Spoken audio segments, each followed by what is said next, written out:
three cards today with one stamp. This is the pre-winter Pissy Kitty, and I printed out a custom sentiment that I'm gonna have some fun with. It says, "Have a great fall, like Humpty Dumpty." Sounds great coming from a Pissy Kitty. So I'm using a Simon Says stamp grid transparency. It's really just acetate that they've printed a grid on, so it's kind of nice to check these rubber stamps that are hard. You can't tell exactly how it's oriented sometimes. So I did that and I stamped it in Memento ink just as a temporary, and then I used Stellar ink Black Widow for the final one that I'm going to color here. And I was matching all of the Olos that I wanted. I was inspired by all of these distress inks that I have in the scene here. I've got Carved Pumpkin, Mowed Lawn, Fossilized Amber, Crackling Campfire, Aged Mahogany, and Forest Moss. And so I matched each one of them with a little swatch on my desk here. And so now I'm going through and coloring them with my Olos, and I'm just going totally random, just all over the place. And then I figured I would kind of fill it in with some more of the browns and stuff, and then maybe brighten it up again with a brighter green. So just finishing this up, it's coming out great. Super excited with how this kind of came out with all the random, because sometimes when I don't plan this.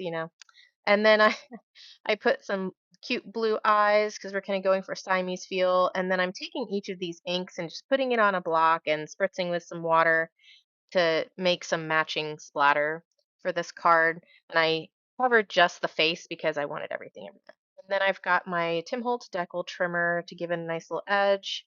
And then I decided I wanted to have a little bit of edging with the fossilized amber. I'm going back through and inking that up because it kind of goes with that craft background that I decided to have. And I'm putting it up on some thin foam tape.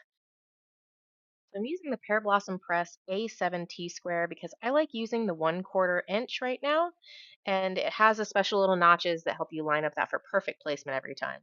Love how this came out with some gold baubles. So let's see how we can do card number 2. So the exact same printout and stamped again. And now I'm using the different inks that I brought up earlier. This one I used Mowed Lawn first, then I'm going in with Forest Moss, Aged Mahogany, Brushed Corduroy, and Ground Espresso. And then I'm spritzing it. And I did not use a watercolor paper, so this is going to get a little messy.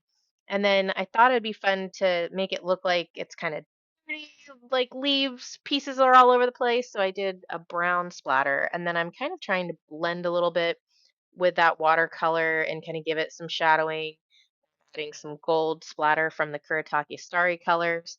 And then I'm going to color this time. I wanted him to kind of stand out a little more from the leaves, so I picked an orange tabby this time. Then he kind of stood out a little too much from the leaves because the leaves are all kind of watercolored, so he was really bright. So I'm coming back in with my Olos and just kind of just dabbing color all over the place to kind of brighten it up a little bit, but it still has that watercolor feel. I like how that kind of came out.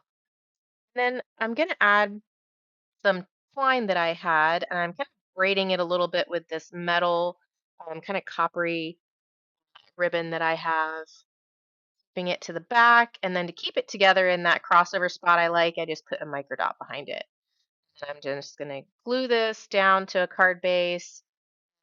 This is how he came out. He is super grumpy in those leaves.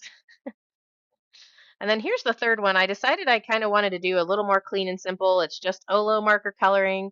I liked the coloring of the kitty on the first one better, so I went back to that. Just some quick gold splatter.